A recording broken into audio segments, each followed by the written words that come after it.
So, our next storyteller is Crisa Valadez. Crisa is here to share her story about quitting everything to find herself.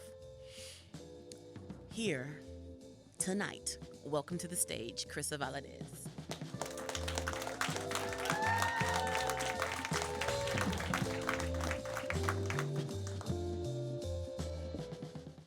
This is a story about how I dropped out of art school and ultimately dropped out of life for a little bit. I'm an only child, which basically just means I was a mini adult, simultaneously my parents' best friend and their only chance at really raising a successful kid. Combine this with being a GT kid, which stands for gifted and talented in school programs, which also means I had a Lexapro prescription at age 10. My parents both came from low income minority families, and they had parents who didn't really support their academic endeavors. My father got a bachelor's degree sort of despite his family and never was able to go to the out of state colleges he wanted to. And my mother just recently got her degree at age 47, having waited her whole life to go back to school. I admired their work ethic and made it my number one goal to go to college throughout my whole adolescent life. I was set up from the beginning, not really knowing if it was my dream, but knowing it was the dream I had to achieve. I took Latin in middle school because I knew it would help me on the SAT. I participated in UIL tournaments that I didn't really care for. I was in orchestra just to have an extracurricular. I did everything I was supposed to do, but I didn't want to be just a nerd. I soon fell in with some kids that were cooler than me, and I wanted to be a lot like them, so I adopted a work hard, play hard mentality, which meant that I dabbled in drugs and alcohol from an age I was entirely too young for, around the age of 12. When I got to high school, I went to a unique magnet program on the campus of Lee High School here in San Antonio. It's called ISA. Soon at this high school, I went to a college fair in ninth grade and found Pratt Institute, the Ivy League of art schools. I didn't really know anything about art school at this time, but as a young creative writer, I knew this is a place I really wanted to be at. So I made this my new goal: go to Pratt, no matter what. I did everything I needed to do in high school as well, although my drug use set me back my sophomore year when I briefly got kicked out of school. But I rallied and never took my sights off my goal. I got a 2100 on my SAT. I studied for years on my AP exams and used all my credit to go to college. I got into Pratt in a program with only 30 spots for creative writers, and I had achieved my goal. I was going to be a writer in New York City. At my graduation party, I completely dissociated, as well as the summer before I was leaving for New York.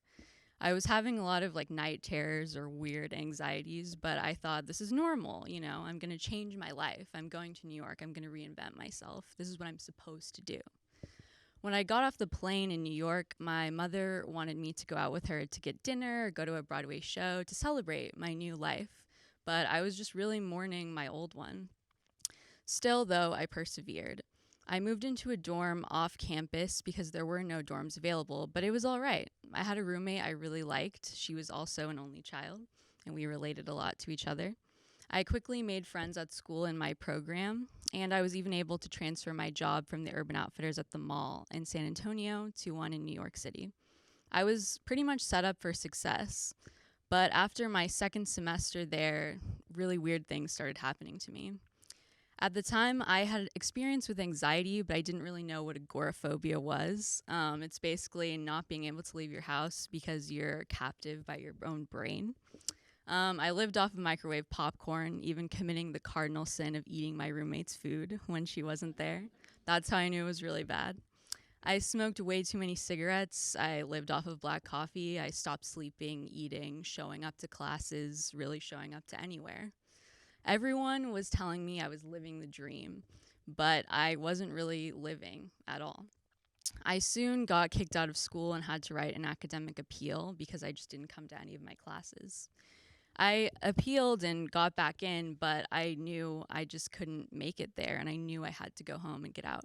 So I later withdrew about a month after appealing. They were very confused. Um, the registrar asked me one day why I was dropping out. And I said, I've just become really neurotic and depressed and I don't want to live here anymore. He was shocked. He said, well, I'm neurotic and depressed, but we live in New York City. Don't you want to live here? But I didn't share his sentiment. When my grandmother and mother came to help me get my belongings, they kind of treated it more like a vacation, but I didn't really blame them because they weren't from New York and they did want to see the Statue of Liberty. But it was very painful for me and I was super numbed out. But I knew when I got home, everything would be better. When I got home, though, I still couldn't leave my house. I couldn't drive anywhere. I couldn't hang out with friends or my boyfriends. I couldn't do anything except a very elaborate jigsaw puzzle. That was my only shred of sanity. I enrolled in community college, but it was kind of on and off. I had a couple odd jobs that didn't really stick, and I had some internships just to have something to do. But nothing really worked. During this time, I had quit doing drugs at the age of 18. But when I turned 21, I remembered that alcohol existed and I could legally drink it. At first, I was just having a couple cocktails, take the edge off. But soon I found myself buying $5 of wine and finishing them at night and crying about all the things I was going through. I soon recognized that this was a pattern from my past life and I had to quit it. At the age of 21, like about 3 months after my 21st birthday, I decided to get sober. I worked with a therapist that I had been seeing since I was 16, only this was actually no bullshit this time. We did EMDR and very intense inner child work. I felt like a raw wound until I was about 22 years old. When I was 23, I started living for myself. I got into my dad's alma mater and transferred from community college. Love community college, though. It's the best. I started a curatorial project with my best friend that helped me have an outlet for my creative passions, as well as give me a success level in my career that I never thought possible. I got out of a toxic relationship and cut off people who no longer served me. And all around, I just started living life on my own terms. I moved out this year as well, and I will say I love my parents for everything they've given me, but I think I didn't really realize how to live my life until I was forced to do it on my own. Yeah, oh, what? That was sorry. Why am I trying to think of my literal state of being? No, sorry. I'm about to graduate college, but I don't know if school was ever really for me. I don't know if I'm ever going to get a master's degree or a PhD. I don't know what I'm going to do in the future. A lot of people say I seem sure of myself, but that's because I'm the only thing I'm really sure of. But that's a freedom I afforded for myself. And thank you.